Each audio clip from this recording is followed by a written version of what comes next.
옆에 있는 분들을 보시면서 이렇게 인사했으면 좋겠습니다. 오랜만에 얼굴과 얼굴을 마주 보는 분들이 또 계시니까 보면서 이렇게 인사했으면 좋겠습니다. 잘 견뎠습니다. 예.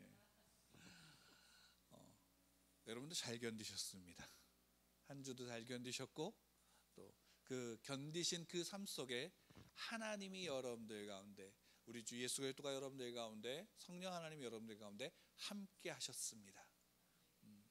그것이 우리의 힘이고 능력이고 또 마지막 시대를 살아가는 우리의 삶입니다. 요즘에 제가 유머 편지를 이렇게 한 주에 한 번씩 이렇게 받고 있는데 거기에 온 글 중에 이런 글이 있었습니다.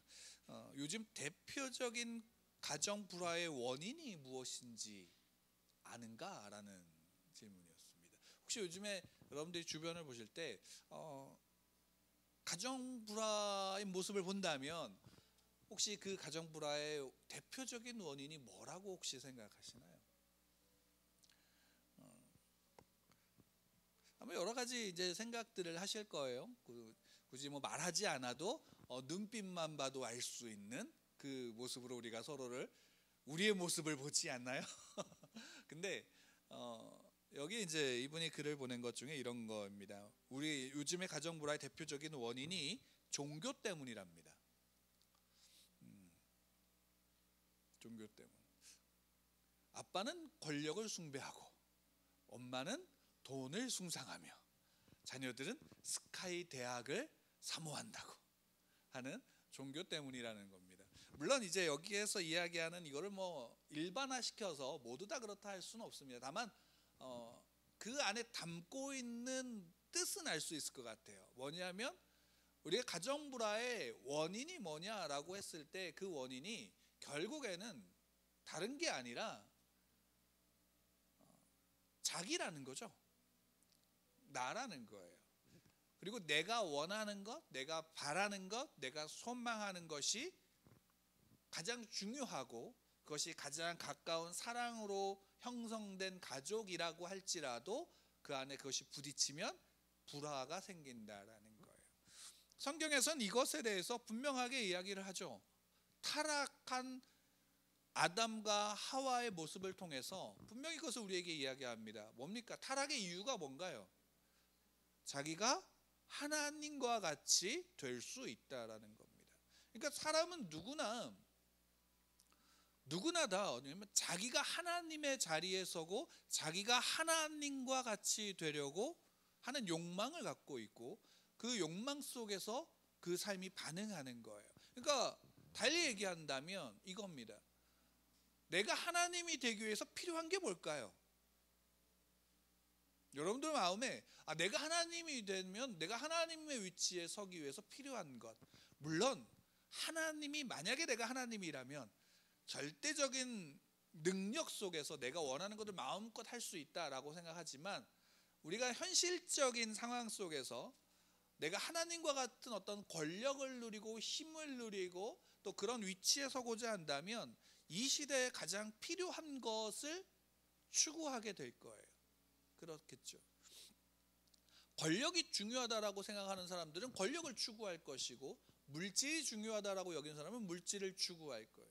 그리고 어떤 이제 소위 말한다면 시험, 테스트, 실력을 중요한 사람들은 그런 시험들, 어떤 행정고시라든가 아니면 옛날에 같으면 사법고시라든가 이런 것들을 통해서 자기의 능력을 보일 거예요.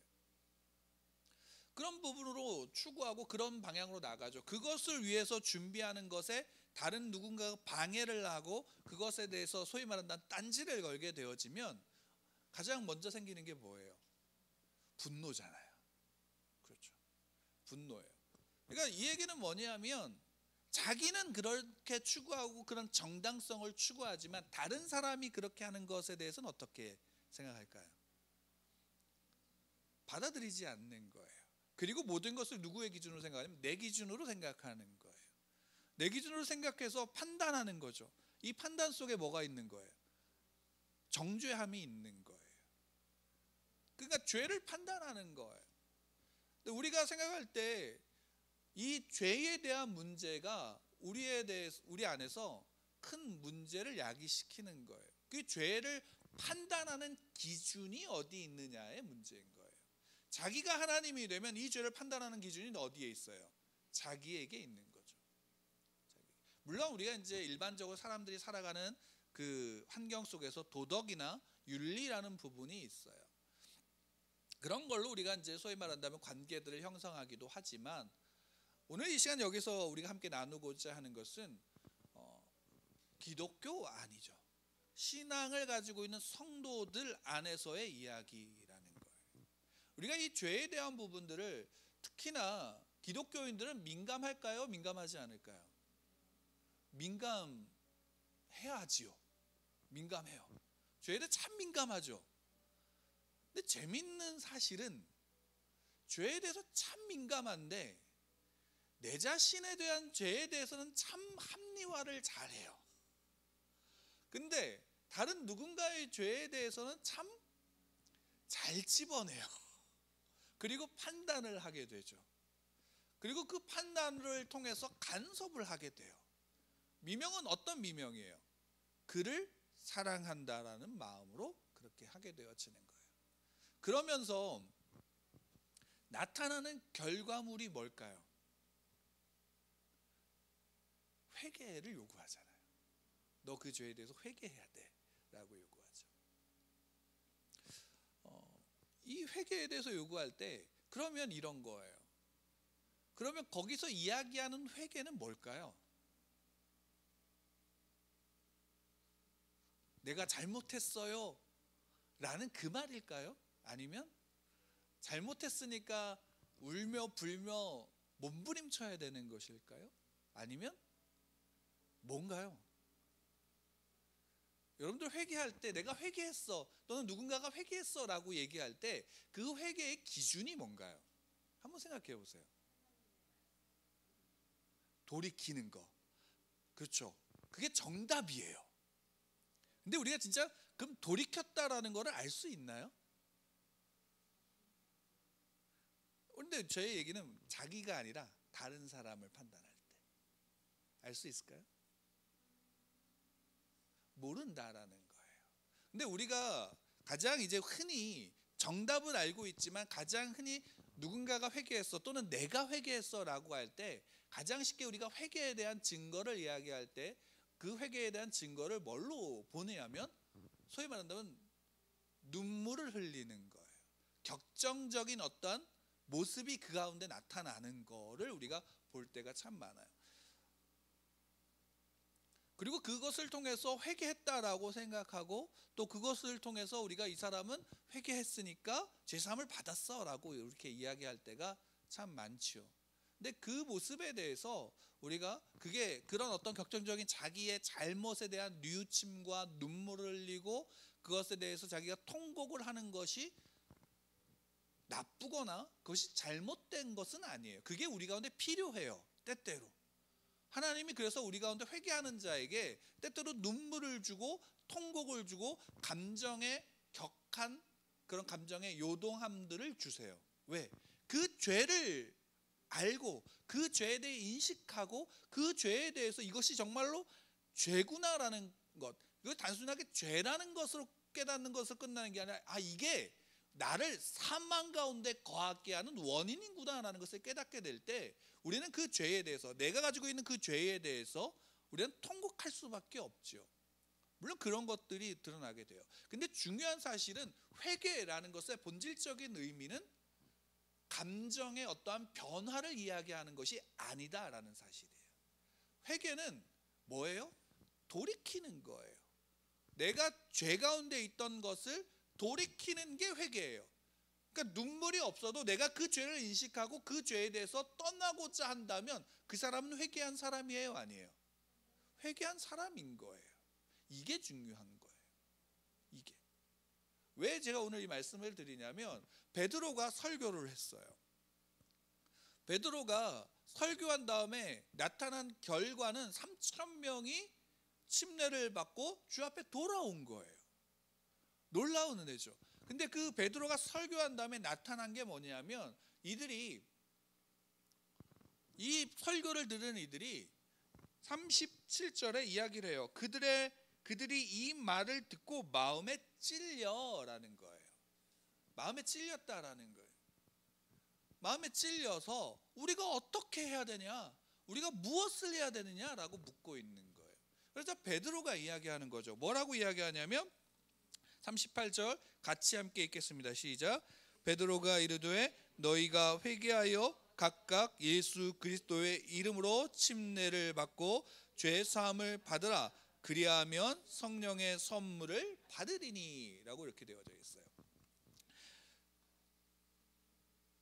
우리가 이 죄 사함에 대해서, 회개에 대해서 베드로가 이야기를 하는 거예요.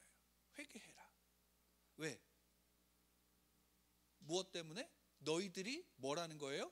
죄인이라는 거예요. 왜? 가장 현실적으로 실제적인 것으로는 뭐냐면 6월절 전에 너희가 누구를 죽였어? 예수를 죽였어. 그 예수는 하나님께서 이 땅에 보내신 우리의 주요 그리스도야. 근데 그 예수를 너희가 죽였어. 하지만 하나님이 다시 살리셨으니, 그래서 우리의 주요 그리스도가 되게 하셨으니 그분의 그 죄를 너희들이 회개해야 돼 라고 이야기를 하는 거예요. 근데 이제 우리가 왜 제가 이 말씀을 우리가 다시금 이제 보기를 원하냐면, 먼저는 이거예요. 여러분, 베드로가 설교를 할 때 성령이 그에게 임하셨나요? 안 임하셨나요? 임하셨죠. 성령이 그에게 임함으로 그 사도들이 함께 일어나서 베드로가 설교를 하는 거예요. 그러니까 이 베드로의 설교 속에 성령이 역사하시죠. 그럼 성령이 역사하셨으니까 그 결과가 뭐예요? 3,000명이 주 앞에 돌아온 거예요. 근데 이런 식으로 우리가 이것만으로만 우리가 생각을 하게 되어지면 어떤 문제가 생길까요? 성령이 역사하면 무조건 이런 결과가 나타나야 되는 건가요? 이 부분 우리가 한번 생각해 볼 게 이거예요. 우리가 성령의 충만함을 구하잖아요. 성령의 충만함을 구하면서 그 충만함을 구하는 이유가 뭐냐면, 내가 어떤 일을 할 때 그 일이 어떻게 성령의 역사하심으로 어떻게 되면 성공적으로 드러나야 된다라는 인식을 먼저 하고 있죠. 근데 이 부분은 분명하게 이야기하는 게 뭐냐면, 여기에서 여러분 우리 지난주에도 나눴지만 베드로가 이 설교를 할 때 성령이 역사하시고 그 성령께서 베드로를 말하게 하심을 베드로가 전했어요. 근데 중요한 사실은 이 베드로가 전한 이 설교의 내용은 굉장히 투박한 거예요. 굉장히 논리적이거나 하지 않아요. 그럼에도 불구하고 그 설교를 듣는, 그 복음을 들은 사람들은 마음이 찔려 어찌할꼬라고 요청하고 묻고 있어요. 그래서 3,000명이 그 앞에서 회심하고 돌아오게 되죠. 근데 우리가 이것만을 보고 이런 성령의 역사는 이런 거야 라고만 생각하게 되어지면 우리가 어떤 오류를 범하게 되어지냐면, 그 다음에 우리가 다음에 함께 나누겠지만 스데반의 모습을 보면 이건 굉장히 큰 충격을 받을 수밖에 없어요. 모순이잖아요. 왜? 스데반도 분명하게 이야기되어진 게 뭐냐면 그가 성령이 충만했거든요. 성령이 충만해서 논쟁을 해야 되는데 그 논쟁했던 사람들이 감당하지 못하니까 어떻게 돼요? 고소를 해버렸어요. 그 고소받은 그 자리에서, 재판하는 그 자리에서 스데반이 설교를 해요. 오히려 베드로가 설교한 것보다 더 논리적이고 더 완성도 높은 설교를 한단 말이에요. 근데 그 설교를 들은 사람들은 똑같이 마음에 찔려요. 대신 그 마음에 찔린 그들은 뭘 해요? 돌을 들어서 스데반을 던지는 거예요. 그러니까 스데반은 돌을 맞아서 죽는 거예요. 그러면 이건 성령의 충만함 가운데 나타난 역사인가요? 아닌가요? 라는 부분이에요. 분명한 거는 뭐냐면, 성령이 역사하실 때 성령의 역사는 전하는 자에게도 분명히 있어요. 믿으시나요? 여러분, 그러니까 우리가 날마다 그 우리 안에 내주하신 성령 하나님 앞에 늘 도우심을 구하고 인도하심을 구할 필요가 있어요. 그리고 그 도우심과 인도하심 앞에 우리가 분명히 알아야 되는 건 뭐냐면, 그 결과 또한 누가 만들어내느냐라는 거예요. 결과를 누가 만들어낼까요? 하나님이 만들어내시는 거죠. 달리 얘기하면 성령께서, 우리 안에 내주하신 성령께서 동일하게 그 결과 또한 만들어내시는 거예요. 그러면 베드로의 결과도 성령께서 만들어낸 그 성령의 역사이고, 스데반의 그 모습도 성령께서 만들어낸 성령의 역사이라는 사실을 우리가 먼저 받아들일 필요가 있고 믿을 필요가 있는 거예요. 왜? 그렇지 않으면 우리는 편향되어질 수밖에 없으니까. 성령을 뭘로 보냐면 내 야망을 이루고자 하는 도구로서밖에 성령을 이해하지 못하게 되어지는 거예요. 근데 그게 아니라는 거예요. 성령의 역사는 먼저 뭐냐면 이거예요. 여러분, 우리가 칼빈의 5대 교례를 이야기할 때 가장 처음에 이야기하는 게 뭐냐면 인간의 전적인 타락을 이야기해요. 인간의 전적인 타락. 왜 그럼 인간이 전적으로 타락했냐라는 것에 대해서는 어떤 것을 담고 있냐면 모든 인간이 소위 말한다면 죄인이라는 사실이에요. 여러분, 죄인입니다. 모든 사람이 죄인이라는 거예요. 그리고 이것은 단지 모든 사람이 죄인이라는 것은 이 타락했다는 의미 가운데 있는 그것은 뭐냐면 스스로 하나님을 찾을 수 없다라는 거예요. 여러분, 이런 거예요. 여러분들이 복음을 전하면 그 복음을 굉장히 논리적으로 전하고 굉장히 능력 있게 전하고 기적을 나타내면서 복음을 전한다 그래도 그 복음을 죄 가운데 타락한 누군가가 들었을 때 그 복음에 반응할까요, 안 할까요? 원래는 반응하지 않는 거예요. 왜? 그것이 무엇인지 모르는 거예요. 모르는 거예요. 복음이 뭔지 모른다고요. 그러면 성령의 역사는 어디에 있냐면 전하는 자가 아무리 투박하고 아무리 모자라고 아무리 미숙하게 전할지라도 그 복음이 전해질 때 듣는 자로 하여금 그것이 무엇인지를 알게 하고 그에 반응할 수 있도록 인도하시는 게 뭐예요? 성령이 하시는 일이다라는 사실을 여기에서 우리에게 보여주시는 거예요. 그 성령의 역사 속에 나타날 때 그 성령의 역사가 나타남으로 말미암아 그 결과가 뭐예요? 성령이 우리 안에 임하시면 우리 안에 어떤 일들이 벌어지냐면 죄가 무엇인지 깨닫게 되는 거예요. 죄를 알 때에 뭘 할 수 있어요? 회개할 수 있는 거예요. 성령이 우리 안에서 성령이 역사하심으로 그 죄에 대한 인식이 그 안에 생김으로 그 죄가 무엇인지 아는 자가 내 안에 내가 죄인이구라는 것을 고백하고 이 죄가 무엇인지를 아니까 그 죄에 대해서 고백하며 회개하는 거예요. 그 회개는 때로는 눈물이 따르고 어떤 감정적인 동요함들이 따를 수 있지만 역동적인 것들이 있을 수 있지만 때로는 굉장히 어떤 사람에게는 무미건조하게 어떤 걸로 나타나면 죄에서 떠나는 것으로 나타나는 거예요. 중요한 건 뭐예요? 죄에서 떠나는 거예요. 죄에서 떠나는 거라고요. 그 죄에서 떠남으로 누구를 바라보는 거예요? 하나님을. 예수가 나의 주요 나의 그리스도이심을 믿게 되어지는 자리에 나가는 거예요. 이게 성령의 역사예요. 그리고 다시 얘기한다면 성령이 임해서 죄를 깨닫게 된다는 것은 어떤 의미를 담고 있을까요? 이거예요. 여러분, 제가 물어볼게요. 회개해야지 죄를 용서함 받나요? 용서함 받았기 때문에 회개를 하는 건가요? 중요한 건 그거예요. 성령이 우리 안에서 역사하신 건 뭐예요? 죄에 대한 인식이 생겼다는 것은 그 죄를 이미 예수 그리스도의 피로 말미암아 씻으셨다는 거예요. 그렇기 때문에 우리가 뭐 할 수 있는 거예요? 죄를 떠날 수 있는 거예요. 죄를 알지 못하면 떠나요, 못 떠나요? 못 떠나는 거예요. 제가 예전에 제가 어렸을 때 제 기억을 아마 초등학교 1학년 때인가 2학년 때인지 모르겠어요. 근데 가기 전이었는지 잘 모르겠는데 제가 반곡동이라는 동네에서 항상 논이 있고 뭐 이런 곳에서 지냈어요. 거기서 지내다가 겨울에 썰매를 타는데 너무 재미있게 노는데 집에 가야 될 시간이 돼서 친구하고 같이 왔어요. 근데 집 가는데 그 소위 말한다면 도랑을 지나고 논이 있는데 다른 집이 이렇게 근처니까 웅덩이가 있고 그 웅덩이 위가 얼음이 얼어져 있는 거예요.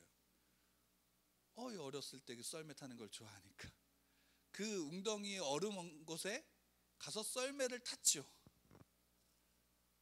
제 기억에 그것이 깨지면서 거기에 빠졌어요. 근데 나중에 안 게 아니라 그 빠진 즉시 깨달은 게 뭐냐면 이상한 냄새가 나는 거예요. 거기에 다음에 걸음으로 쓰려고 배설물을 모아놓은 거예요.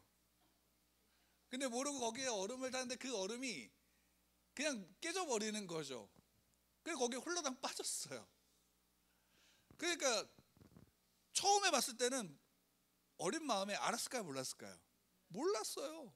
그냥 어떤 순간 아는 거예요? 빠지고 난 다음에 안 거예요.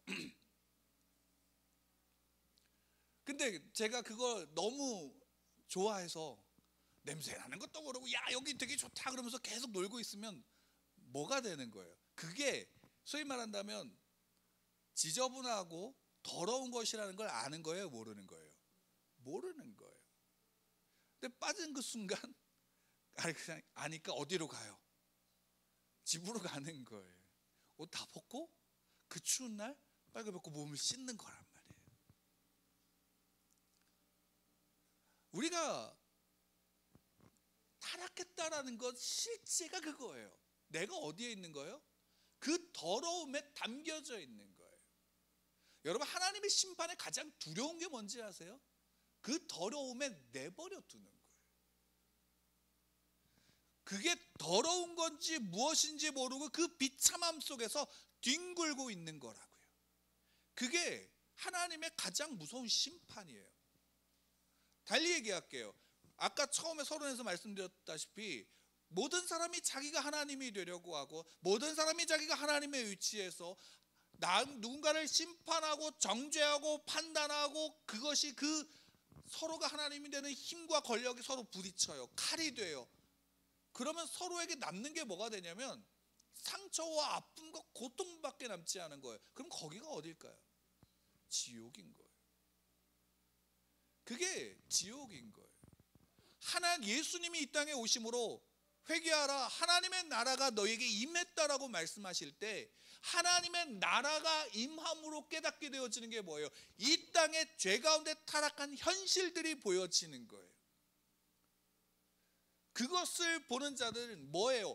회개하고 주 앞에 나올 수밖에 없는 거예요. 왜? 예수 그리스도가 아니면, 예수님이 말씀하신 내가 길이요 진리요 생명이고 나로 말미암지 않고는 아버지께로 올라갈 자가 갈 자가 없느니라고 말씀하셨잖아요. 그래서 내가 문이라고 말씀하시는 거예요. 그 문이신 예수 그리스도가 아니면 그 앞에 나아갈 수가 없는 거예요. 성령이 임하시면 너희가 권능을 받는다. 성령이 우리 안에 임하셨기에 나타난 성령의 능력이 뭐예요? 죄가 무엇인지를 아는 거예요. 내가 죄인임을 깨닫는 거예요. 그리고 그 죄에서 돌이켜서 하나님으로 향하는 거예요. 하나님을 바라보는 거예요. 하나님을 의지하는 거예요. 이게 성도가 이 땅 가운데 살아가는 힘인 거예요. 종말의 시대가 와서 마지막 때를 어떻게 살아가야 되느냐? 마지막 때를 살아가는 유일한 방법은 하나님의 말씀을 붙잡고 그 진리로 말미암아 도우심을 구하면서 성도로 살아가는 거예요. 어떤 것에 무엇을 현혹되어지고 무엇을 해야 된다라는 것에 빠지는 게 아니라 예수님께서 사셨던 그 모습대로 살아가는 거예요. 살아가는 거라. 그게 종말을 마지막 예수님이 재림하시는 그때까지 살아가는 우리의 모습이에요. 그리고 그 안에서 성령께서 우리 안에 역사하시는 것은 날마다 우리가 뭐를 보고 깨닫는 거냐? 우리 안에 내 자신을 보는 거예요. 아직도 내 안에 예수님 믿고 신앙인으로 성도로 살아가지만 미숙하고 연약하고 부족하고 아직도 죄에서 끊어버리지 못하는 내 안에 죄가 있는 거예요. 아직도 내가 모르는 게 있다고요. 그 모르는 걸 어떻게 해요? 주의 말씀과 성령의 인도하심 속에서 깨닫게 되어지고 듣게 되어지면 그것을 끊기 위해서 몸부림치는 거예요. 돌이키는 거예요. 성도가 싸워야 되는 것은 죄와 싸우는 거예요. 성도가 싸우는 것은 다른 누군가와 싸우는 게 아니라 내 안에 나를 넘어뜨리고 무너뜨리는 죄와 싸우는 거라고요. 물론 우리가 때로는 진리를 위해서 진리로 말미암아 반응하고 일어설 때가 있고 그것에 싸워야 될 때가 있을 거예요.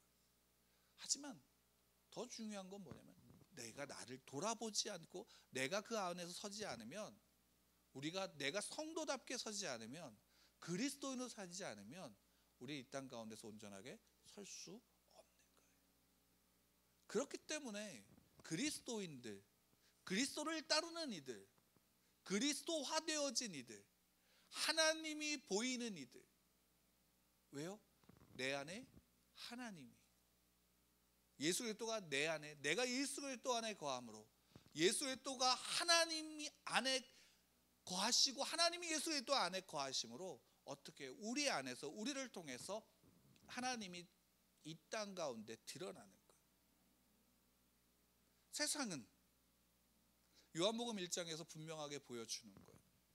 빛이 왔으되 빛을 깨닫지 못하고, 빛이 비추었으되 세상은 어둠을 더 사랑하고.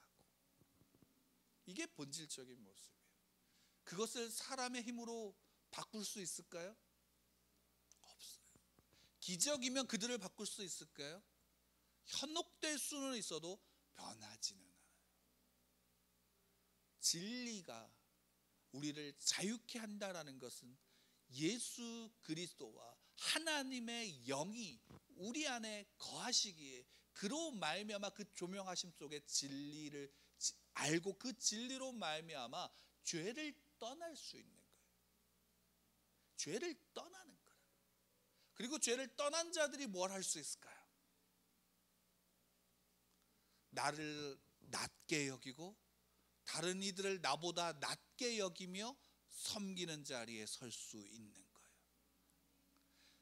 불화로 깨어진 가정을 회복시킬 수 있는 방법이 뭘까요? 누군가가 낮아지는 거예요. 저는 그래서 우리나라의 어머니들이 대단하다라고 생각해요. 왜? 가정을 그동안 유지했던 것들은 옛날에, 그렇다고 이 자리에 계신 여러분들, 내가 엄마니까 내가 좀 대단해, 이렇게 생각하시고 싶죠. 옛날 그 가정을 지켰던 것들은 어머니들이었죠. 그게 우리 현실에서도 보여지는 거 아닌가요? 근데 그리스도인으로서는 더하다고요. 그리스도인에게 있어서 이 땅을 가운데 살아가는 그리스도인들은 내가 섬기고 낮아짐으로 누가 드러나는 거예요? 내가 아니라, 저 사람 참 겸손해가 아니라 하나님이 드러나는 거예요. 예수 그리스도가 드러나는 거예요. 성령 하나님이 드러나는 거예요. 베드로가 복음을 전할 때, 복음을 나는 잘 몰라. 얘 몰라도 돼요. 아니, 모르지 않잖아요. 예수 그리스도가 복음이잖아요. 그 예수 그리스도를 전하는 거예요. 저는 우리 교회에 굉장히 귀한 복음의 도구가 있다라고 생각을 해요. 여러분들이 그걸 갖고 계시죠?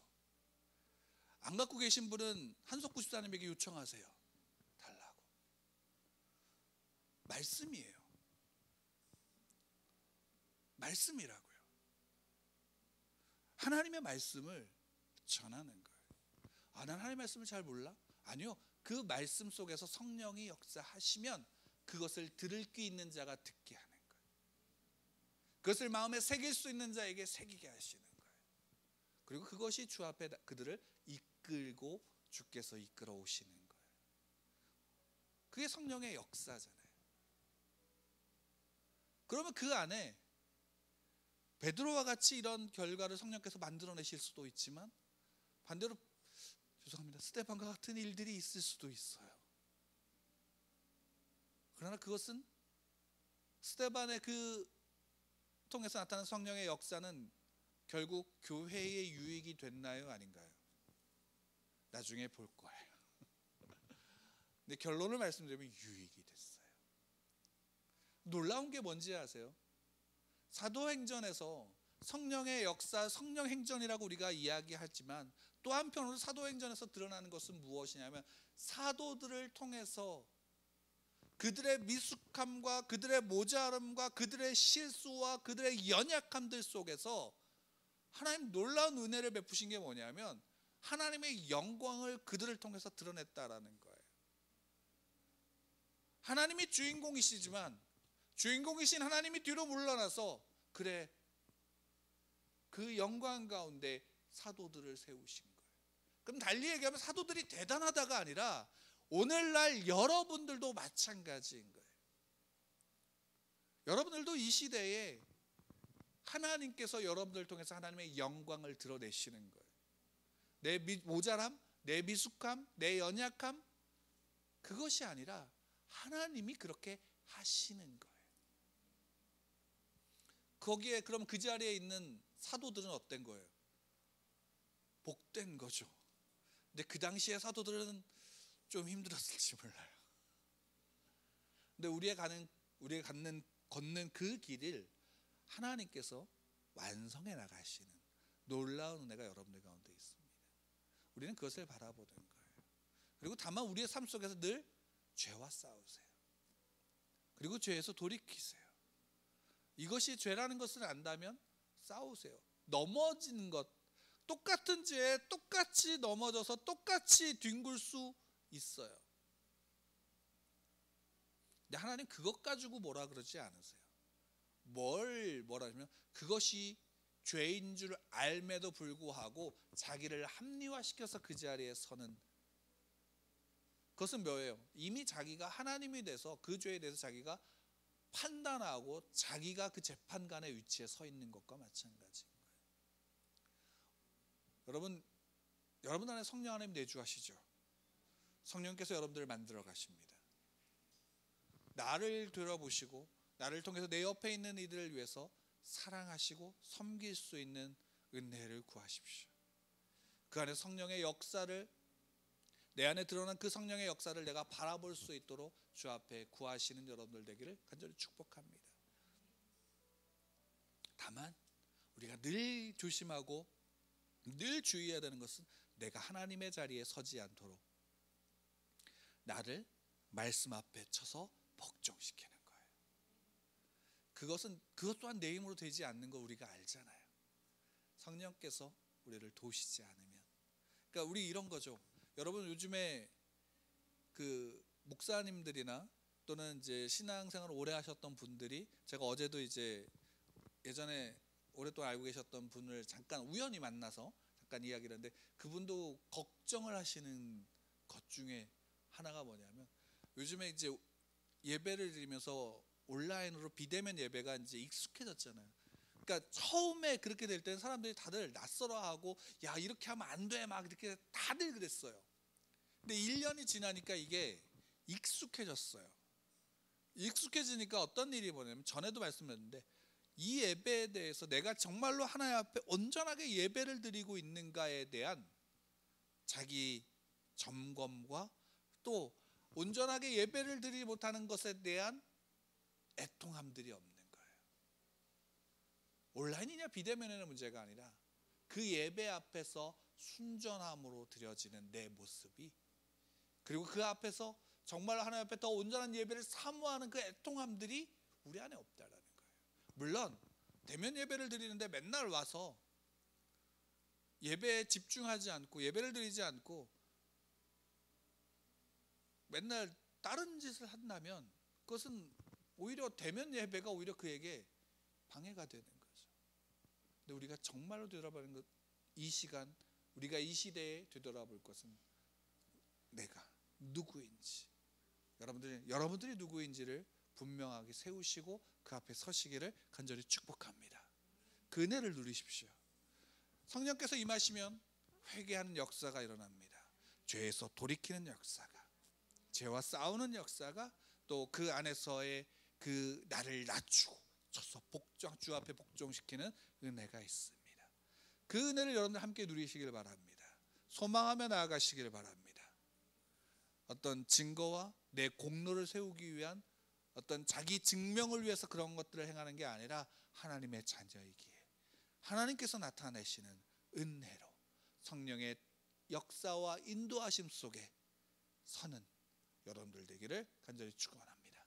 우리 함께 같이 기도하겠습니다.